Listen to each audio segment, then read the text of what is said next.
Hi everyone, how are we doing today? Hope you are having a great day.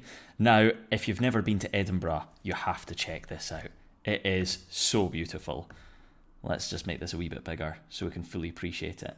This is from the top of Calton Hill, overlooking the whole of Edinburgh. Of course, normally it doesn't necessarily look as nice as that because we don't always have blue sky, but it's a very pretty city, as you can see. I've got another one as well here. Check this out. This is a photo of Victoria Street, I believe. Going down to the grass market down there on the left-hand side. It's a very, very picturesque part of the city, just off the Royal Mile. And this is a kind of precursor to a little sort of video about investing in Edinburgh property. It's something that me and my friend ventured into quite recently, 2022 actually. So I just wanted to show you how I went about it and how it's possible for you to do the same as well, because getting a property in Edinburgh it can be quite tough. It's very expensive. There's sort of if you're a first time buy to let a property investor, then there's certain sort of costs you need to know about, and so we'll go through all of that on this video, and hopefully it will encourage you to sort of dip your toes in and potentially get a property yourself as well. So let's have a little look at how to go about it. The first thing is the website I use is ESPC. So it is really, really good in terms of having a look at which properties are available and what the costs are and what the prices are. And there's certain things that I would recommend you look for when looking for a property in order to filter out the properties that are maybe not so good. So it's a great website. You see you can kind of enter your location here. So let's go ahead and pop in Edinburgh like so. That's what we're going to be wanting, and then you can put in your sort of minimum max price. So let's go for a price of about 300k there, because any sort of less than that and you really do sort of reduce the amount of properties available. So you can kind of look at the cheaper end, or you can look at the more expensive end. It just depends on what your current situation is.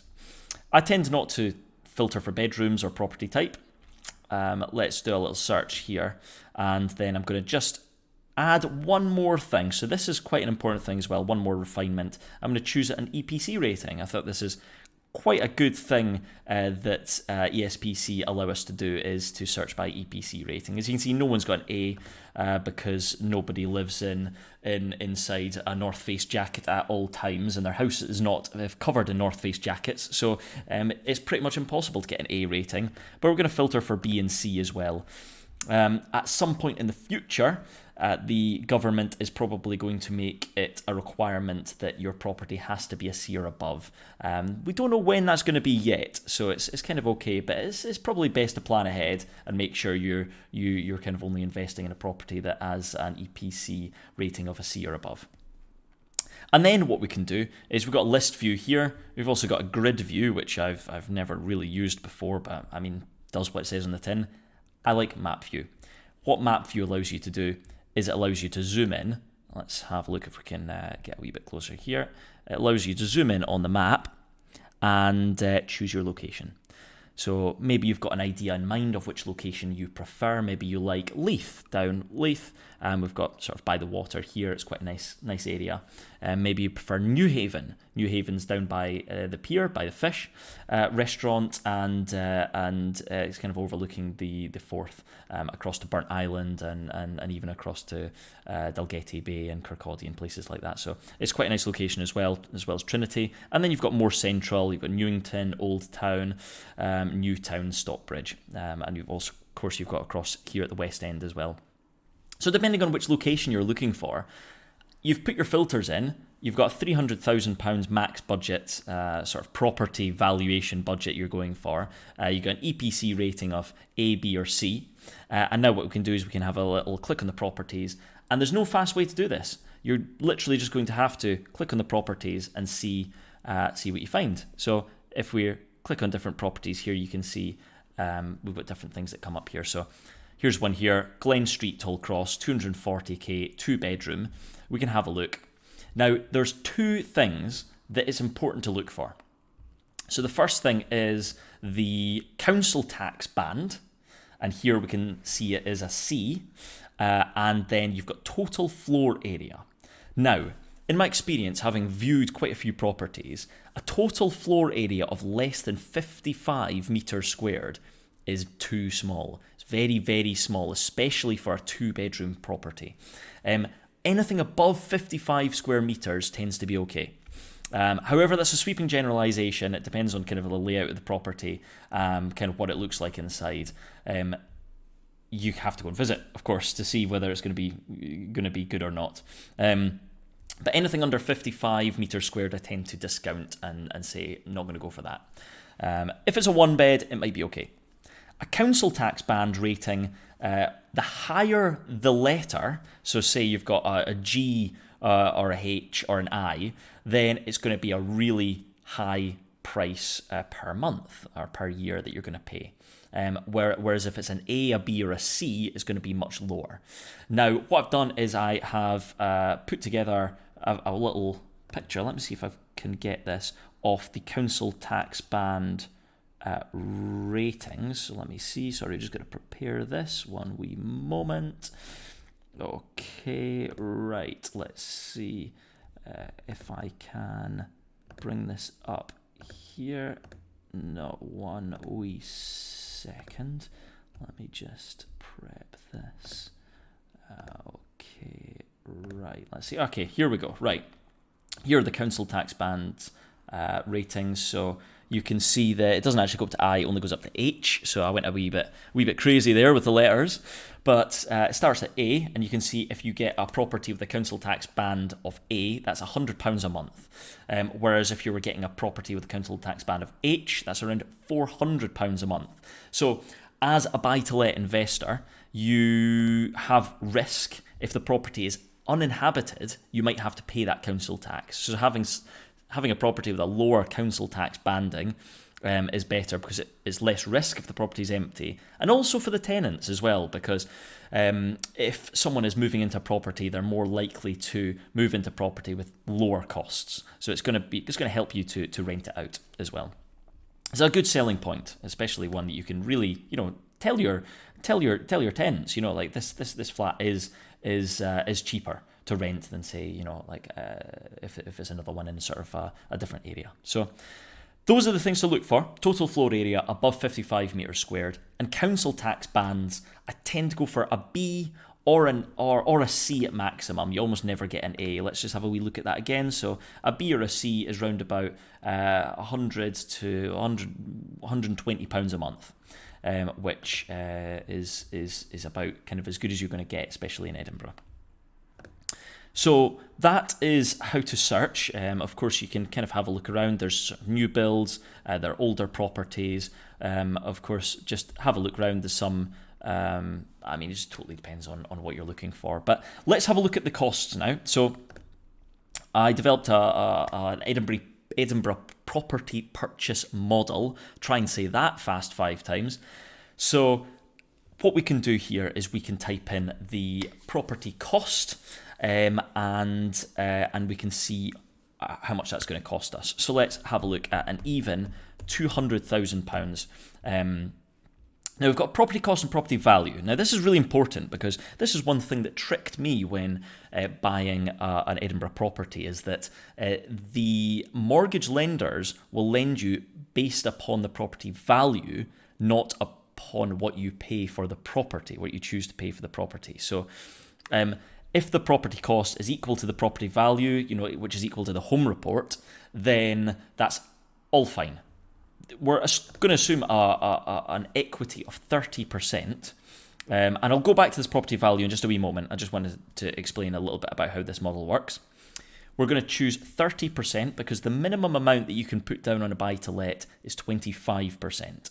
So we're going to assume that buy-to-let investors are going to be quite savvy and going to put down a little bit more. We're going to put down 30% off the total property cost.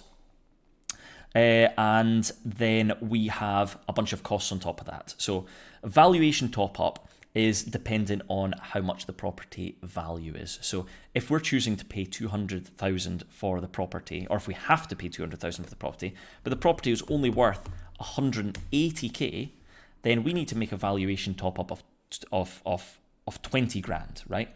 Which is that the difference between 180 and 200.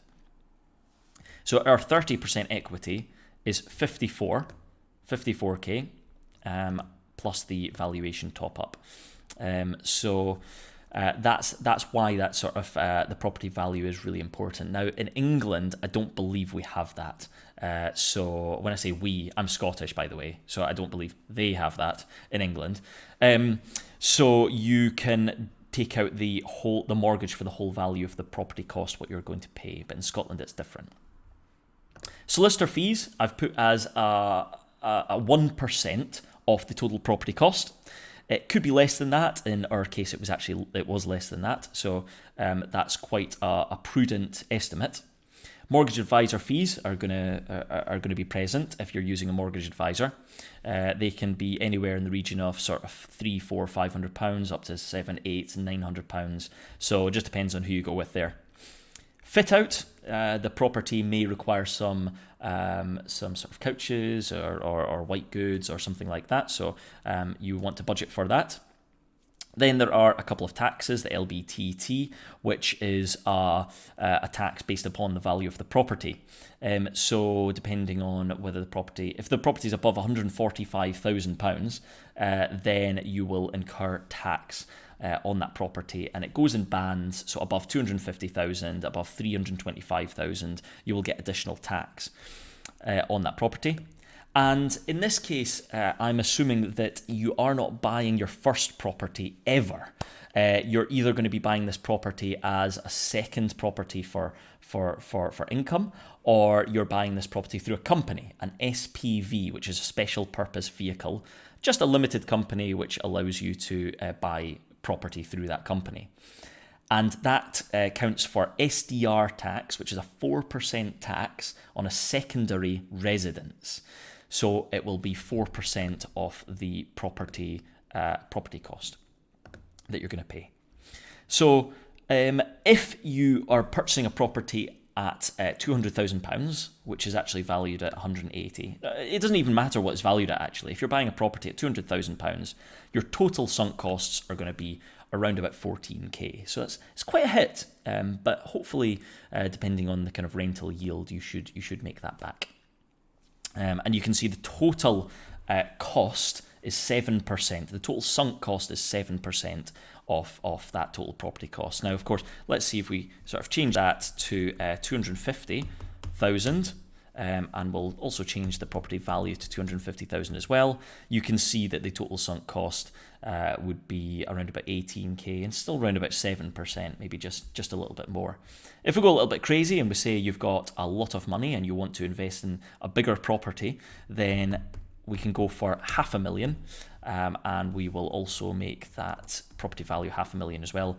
You can see that the sunk costs go up quite considerably, up to about 11% now. And that's mainly due to this LBTT, which really starts kicking in above £325,000. So that's definitely something to sort of watch out for or just take note of if you're going for a higher value property. One of the most efficient property values to go for is 145,000, and that is the lowest in sort of sunk costs you will end up paying, is 6.5%. So that's your base, your absolute base, 6.5%.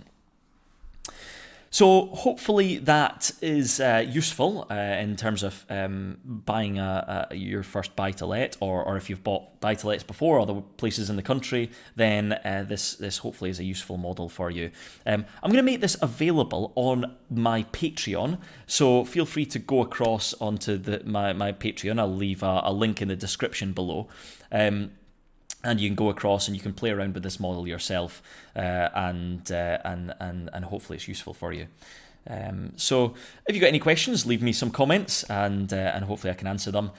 Also, I've got 2 of my videos you can see here, and please do like and subscribe and follow along for some more interesting videos about property, stocks and shares, budgeting and saving. So look forward to seeing you in the next video. Have a fantastic rest of the day, and see you soon.